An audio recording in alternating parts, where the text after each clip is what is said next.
아멘. 우리 함께 하나님께 영광의 박수 올려드리겠습니다.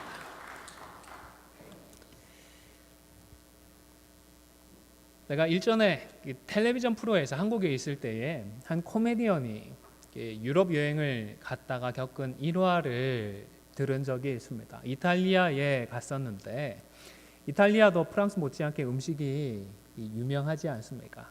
그래서 식당에 가서 맛난 음식을 먹으려고 기대를 하고 식당에 갔습니다.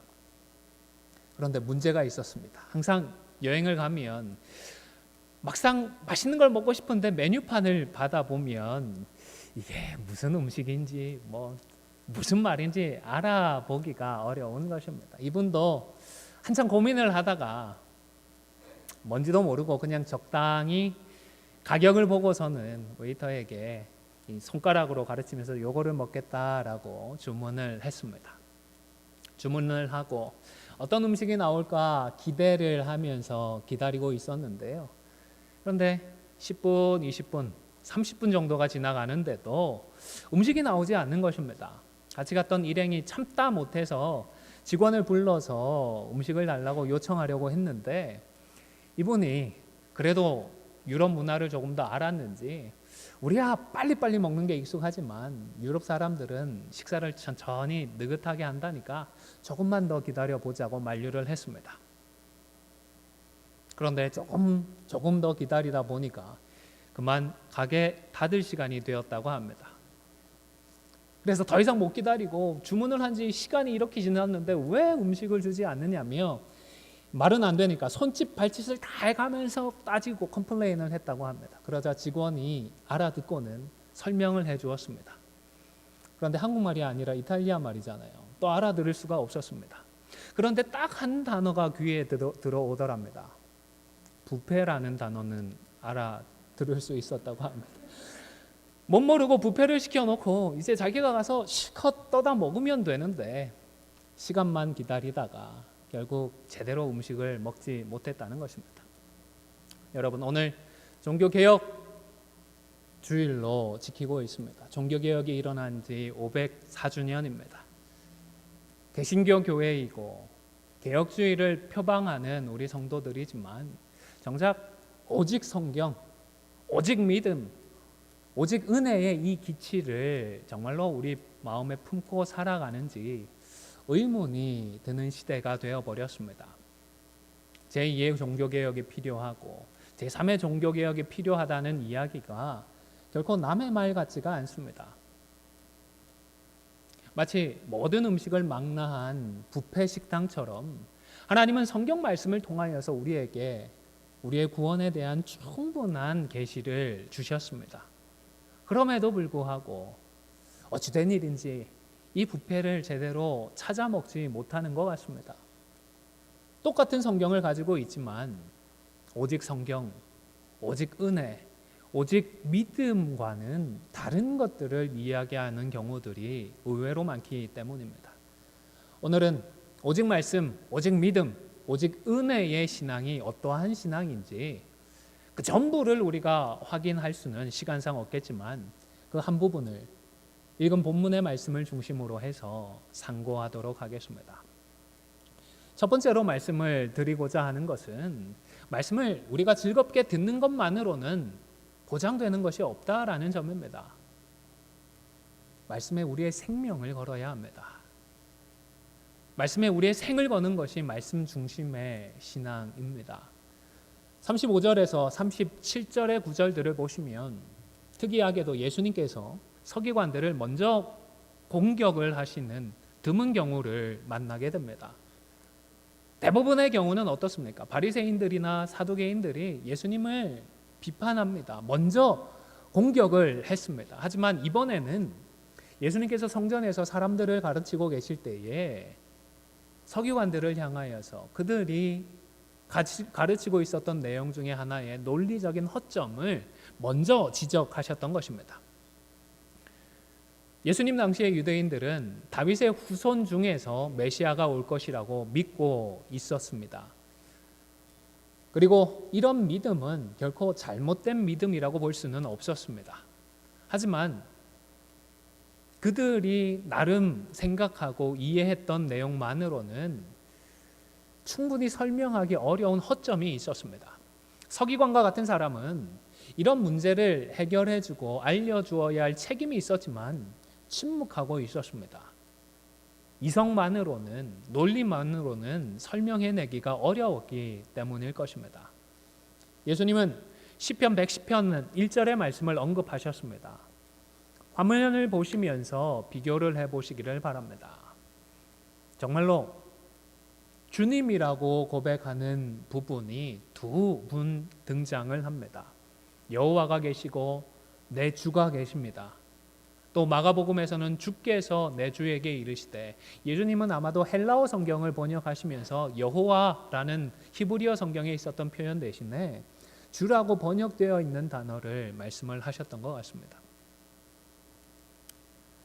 따라서 다윗의 후손이 오히려 선조이자 위대한 임금인 다윗을 높이면 높여야지, 어떻게 다윗의 자신의 후손 중에 한 사람인 이 사람을 높일 수 있느냐는 것입니다. 예수님의 정확한 이 지적 앞에서 성전에 있던 서기관들은 아무도 대답을 하지 못했습니다. 평소에 이 서기관들을 좀 고깝게 보았던 것인지 이 장면을 목격하는 많은 사람들이 어떻게 했다고요? 예수님의 말씀을 즐겁게, 재미있게, 신나게 들었다라고 기록을 하고 있습니다. 그런데 여러분, 사람들이 예수님의 말씀을 듣고 즐거워했다, 이 대목을 마가는 왜 기록해 두었을까요? 그때 사람들이 예수님의 말씀을 즐겁게 듣든지 아니면 기분 나쁘게 듣든지 당시의 독자들과 교회 성도들과 과연 무슨 상관이 있었을까요? 그리고 오늘을 살아가는 저와 여러분에게는 이 구절이 과연 어떤 의미가 있을까요? 이런 종류의 구절은 구절 자체에 담긴 의미보다는 인간 저자를 통하여서 하나님께서 우리에게 주고자 하시는 그 숨겨진 뜻을 찾아보는 것이 중요하지 않나 싶습니다. 이 구절은 사람들이 말씀을 아무리 좋게 듣더라도, 아무리 재미있어하고 즐거워하고 은혜롭게 듣더라도 그렇게 듣는 것, 이것만으로는 충분하지 않았다라는 사실을 분명하게 보여줍니다. 왜입니까? 즐겁게 듣고 기분 좋게 듣고 끝나버리면 그냥 그것으로 끝이기 때문입니다. 좋게 듣는 것이 우리의 인격을 변화시키지 않습니다. 우리의 삶이 하나님의 자녀로 변화되지도 않습니다. 사실 세상에는 더 재미있는 얘기들이 많이 있습니다. 즐거운 얘기도 참 많습니다. 텔레비전만 보더라도 예능이라고 하는 분야가 한국에는 따로 있을 정도입니다. 잠깐 기쁨이 됩니다. 위로가 됩니다. 하지만 이런 것들을 통하여서 우리 인생이 바뀌었다라는 얘기를 들어보셨습니까? 예능 프로그램을 봤더니 내 영혼이 새롭게 되었다, 그런 고백을 들어보셨습니까? 물론 예수님을 대적하는 사람들과 비교를 하면 예수님의 말씀을 즐겁게 들었던 이 사람들은 훨씬 나은 사람들입니다. 하지만 훨씬 낫다고 하더라도 그뿐이지요. 예수님의 말씀을 즐겁게 들었던 이 사람들 중에는 불과 며칠 이후에 어떤 일도 저질렀죠? 예수님을 십자가에 못 박는 데에 목소리를 높이며 동조하기도 했을 것입니다. 이런 추정이 잘못된 것이 아닌 이유가, 이날 예수님을 십자가에 못 박는 것이 불의하다라며 목소리 높여 주장하는 사람이 한 사람이라도 있었나요? 한 사람이라도 있었다면 성경은 아마 그 내용을 기록해 두었을 것입니다.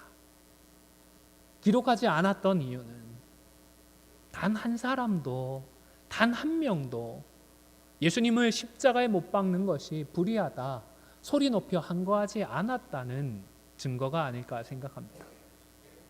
사랑하는 성도 여러분, 성경을 읽거나 설교를 들을 때에 어떤 마음의 자세로 준비를 하십니까? 꼭 우리의 마음을 즐겁게 해주고 위로해주는 그런 정도로만 충분하다 생각을 하지는 않으십니까? 우리의 마음에 즐겁게 울리는 말씀, 우리의 기분을 즐겁게 해주고 우리의 슬프고 상처 입은 마음을 위로해주는 그런 설교만으로는 충분하지 않다는 이 사실을 꼭 기억하시기를 바랍니다. 스데반처럼 자신에게 증거가 되었고 자신이 증거하는 그 말씀에 생명을 거시기를 바랍니다. 성경은 예수님의 말씀을 즐겁게 언급했던, 즐겁게 들었던 많은 사람들에 대해서는 더 이상 언급하지 않습니다. 누가 그 자리에 있었고 그들이 어떻게 되었는지 신경도 쓰지 않았습니다. 하지만 그 이전에는 말씀을 어떻게 대했는지 전혀 알 길은 없지만, 그러나 예수님을 믿고서 예수님의 말씀에 생명을 걸었던 스데반에 대해서는 성경이 주목을 했습니다. 뿐만 아니라 주님을 만나기 전에는 예수님을 대적하고 교회를 핍박하고 성도들을 핍박했던 그 사도 바울이 예수님을 만나서 복음을 위해 삶을 바칠 때에 성경은 그 바울을 주목했습니다. 그리고 이 바울을 통하여서 우리에게 하나님의 말씀을 증거해 주셨던 것입니다. 두 번째로는 신앙생활이나 성경 말씀을 통해서 우리가 인간적인 목적을 이루고자 하는 것은 하나님 앞에서 책망받을 일이라는 점을 기억해야 하겠습니다. 38절에서 40절의 말씀은 예수님께서 서기관들의 또 다른 잘못을 비판하신 내용입니다. 그것은 바로 긴 옷을 입고서 다니며 자신이 서기관인 것을 드러내고 시장에서 문안을 받고 회당에서는 상석에 앉고 잔치집에 가서는 높은 자리 윗자리에서 더 많은 대접을 요구했던 것입니다. 그들이 가지고 있었던 종교적인 지위를 이용해서 다른 약한 사람들, 과부나 고아와 같은 사람들의 귀중한 것들을 오히려 착취하고 자신을 자랑하고 높이기 위한 수단으로 이것을 사용하는 것도 예수님은 분명하게 비판을 하셨습니다. 여러분, 우리의 기독신앙은요, 인본주의적인 여타의 종교와는 그 출발점부터가 다르지 않습니까? 창세기 1장 1절 뭐라고 말씀을 하시죠? 태초에 누가요? 하나님, 천지를 창조하신다라고 하셔서 하나님께 주목을 하며 하나님으로부터 출발을 했습니다. 이 성경은 천지를 창조하신 하나님에 대한 말씀입니다. 우리 기독신앙은 철저하게 하나님 중심의 신앙인 것입니다. 오직 하나님의 말씀, 오직 하나님에 대한 믿음, 오직 하나님의 그 은혜를 의지하며 살아가는 신앙이 우리 기독신앙입니다. 하나님을 위한 신앙인 것입니다. 다른 종교들은 어떻습니까? 종교 생활을 통하여서 그들이 믿는 신을 달래고 올립니다. 신들에게 잘 보여서 원하는 목적을 이루고자 하는 것입니다. 아니면 뭔가를 통하여서, 수련을 통하여서, 어떤 훈련을 통하여서 자신이 신적인 존재가 되고자 하는 그런 종교인 것입니다.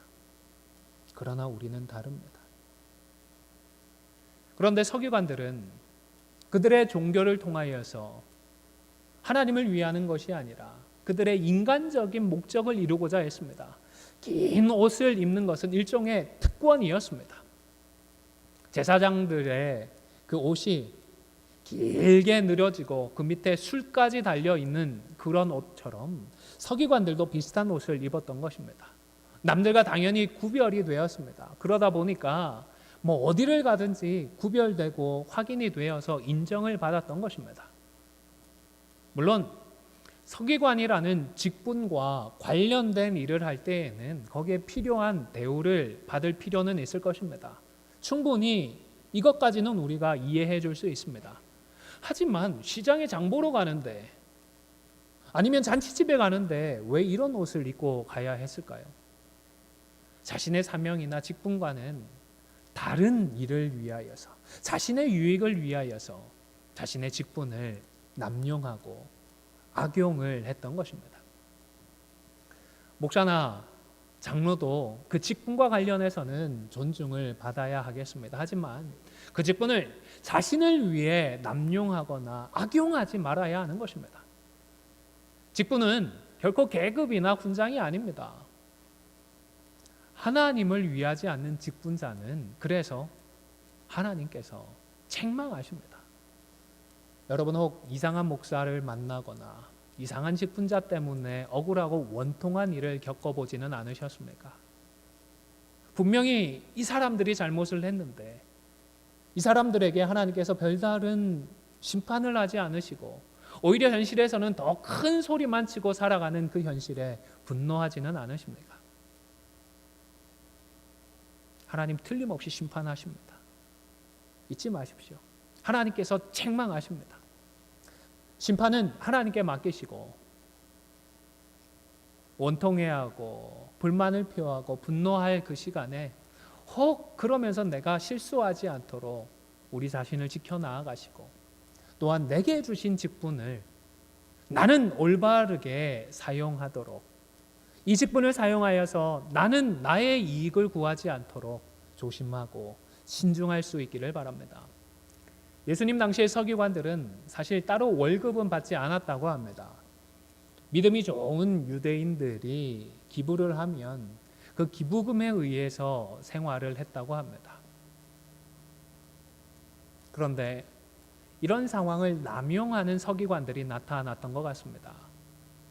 돈이 좀 있는 과부들의 호의를 악용해서 그 재산을 착복하고 자신들이 호의호식을 했던 것 같습니다. 정확하게 서기관들이 어떤 방법으로 과부들의 가산을 삼켰는지는 정확히 알 수는 없습니다. 사실 알 필요도 없지 않습니까? 우리가 하지 않으면 되니 말입니다. 뿐만 아니라 종교적인 행위나 사명이나 직분을 가지고서 우리 자신의 영광을 받으려고 하지도 말아야 합니다. 직분을 받아서 사람에게 인정을 받고 사람에게 높임을 받으려고 하지 마십시오. 우리 모두는 영광을 받아야 하는 자들이 아니라 우리를 구원하신 하나님의 영광을 높여야 하는 존재이기 때문입니다. 또 교회를 다니고 교회를 오래 다닌 것을 마치 서기관이 입었던 그 길고 화려한 옷처럼 사용하지 마시기를 바랍니다. 우리가 교회를 다니게 되고 한 교회에 오래 출석하면서 교회를 섬길 수 있었던 것 우리가 잘나서가 아니지 않습니까? 우리가 뛰어나고 우리가 똑똑하고 우리가 탁월해서가 아니지 않습니까?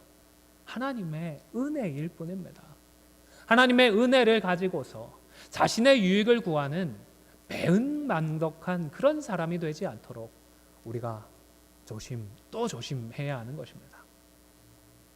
세 번째로 우리가 또 오늘 본문을 통하여서 알 수 있는 것은 예수님이 하신 것과 예수님의 말씀을 하나님의 말씀을 부분적으로 아는 것은 하나님의 나라에서 멀지 않은 귀한 일입니다. 하지만 이것으로 충분할까요? 멀지 않았으니까 된 것일까요?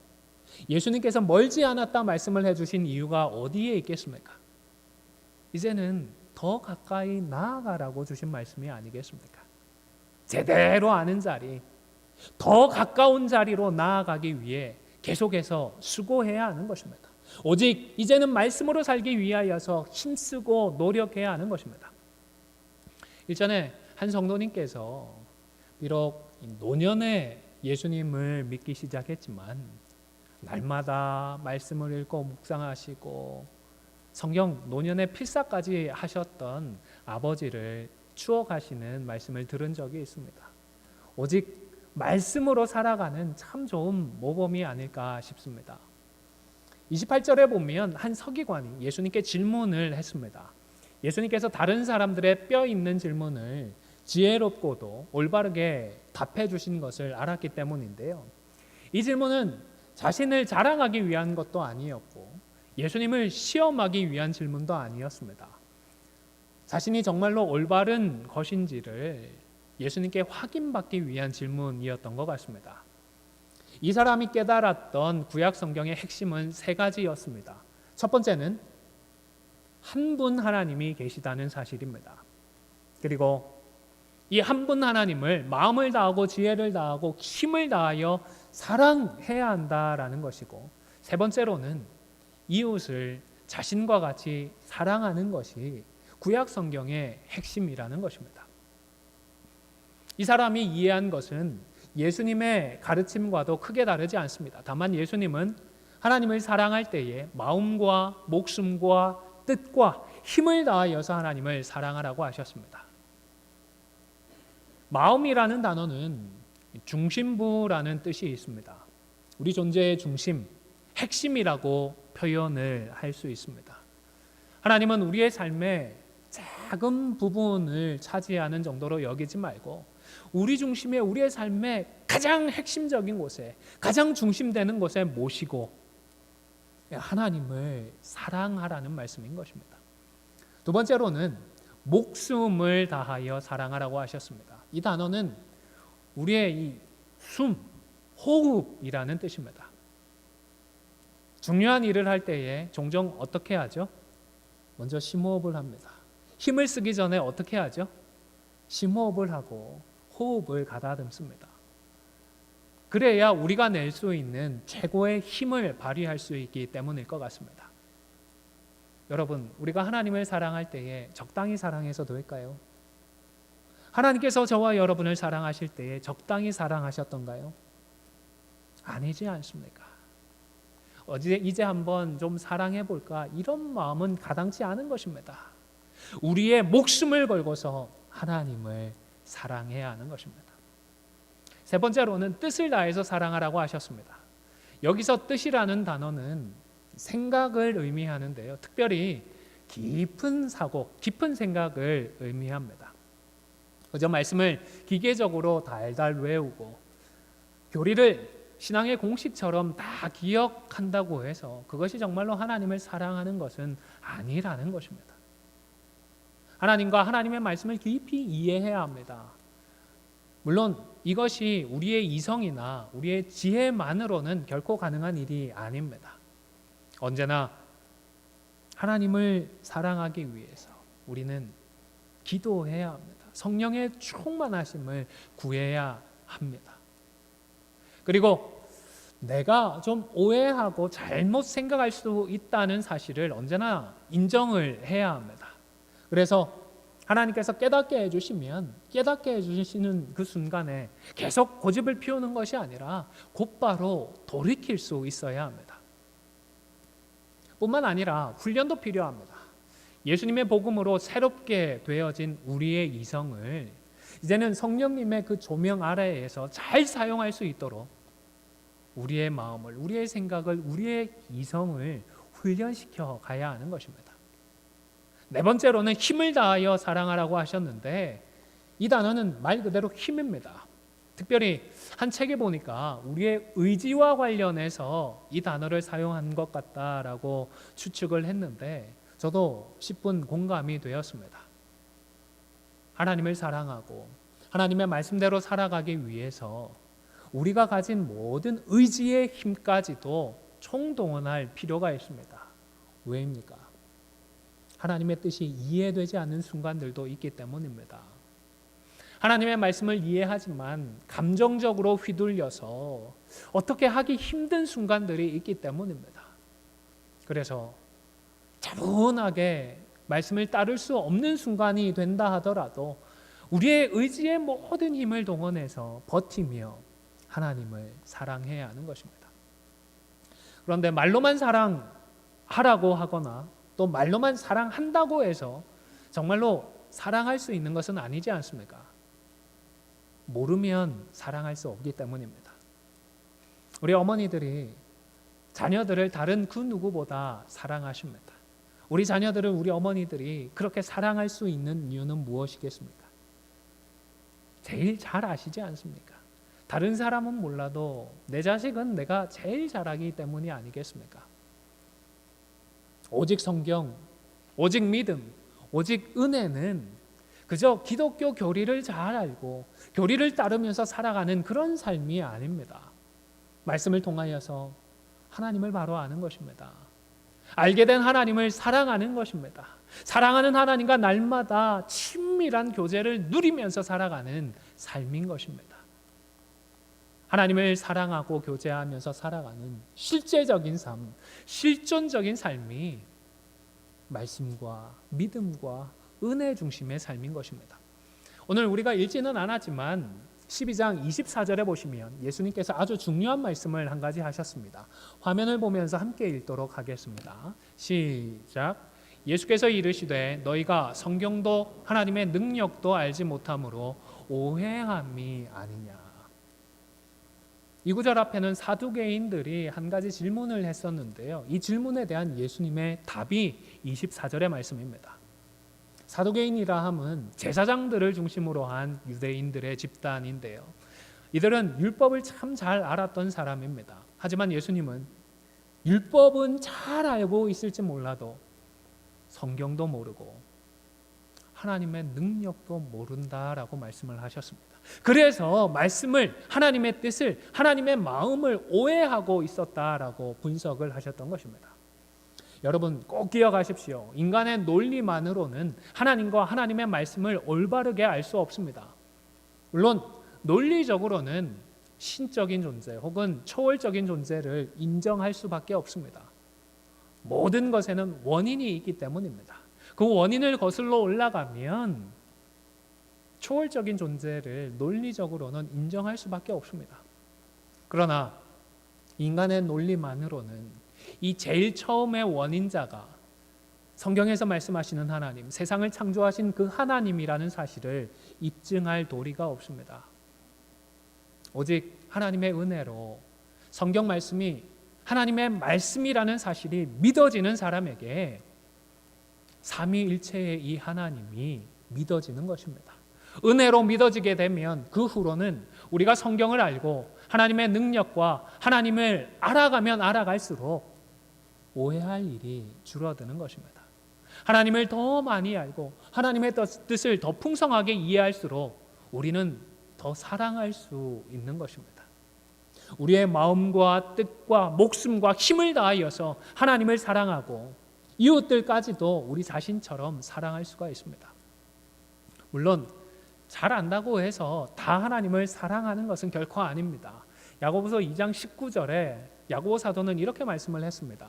내가 하나님은 한 분이신 줄을 믿느냐 잘 하는도다. 그런데 이 사실은 누구도 믿고 떠든다고요? 귀신들도 믿고 떠든다라고 했습니다.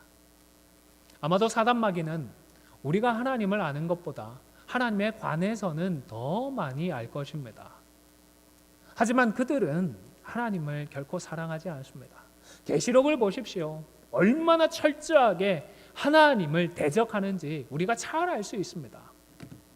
따라서 가장 중요한 것은 알게 된 하나님의 다스림과 하나님의 통치를 우리가 겸손히 받는 것입니다. 하나님을 하나님으로 인정하고 하나님의 통치를 받으십시오. 하나님의 다스림을 받으십시오. 나를 위해서 십자가를 지시고 부활하신 주님을 믿고서 주님의 다스림을 받으면서 살아가는 것입니다. 이것 역시도 은혜이기는 합니다. 하지만 은혜를 받기 시작한 뒤로는 하나님의 다스림을, 우리 주님의 다스림을 온전히 받고자 하는 수고와 노력들도 필요한 것입니다. 화면을 보시면서 요한복음 17장 15절에서 17절 말씀을 함께 읽도록 하겠습니다. 시작. 내가 비옵는 것은 그들을 세상에서 데려가시기를 위함이 아니요 다만 악에 빠지지 않게 보전하시기를 위함이니이다. 내가 세상에 속하지 아니함 같이 그들도 세상에 속하지 아니하였사옵나이다. 그들을 진리로 거룩하게 하옵소서. 아버지의 말씀은 진리니이다.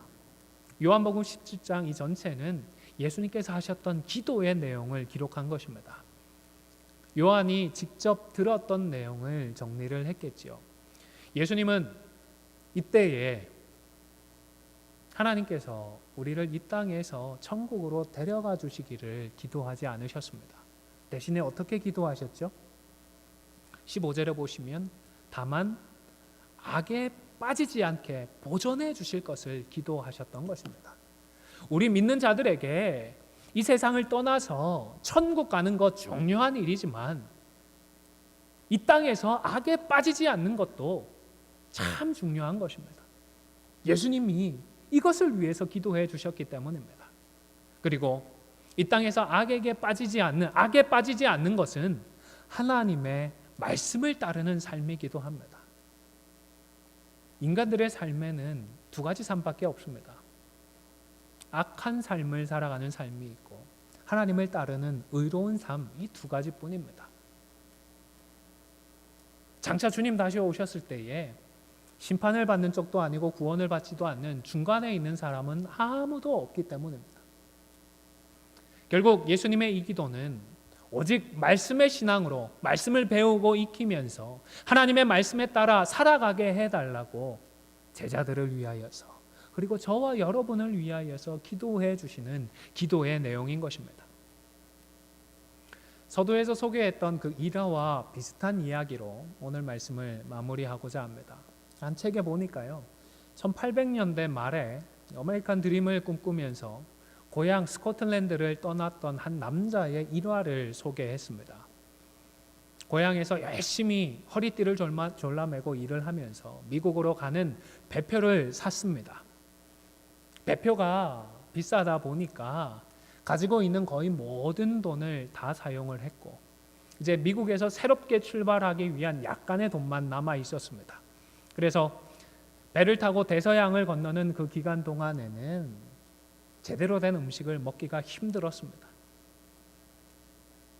말린 고기나 마른 빵, 치즈 정도를 준비를 해서 하루 이틀 그렇게 그 삐쩍 마른 음식을 먹으며 여행을 버티고 있었습니다.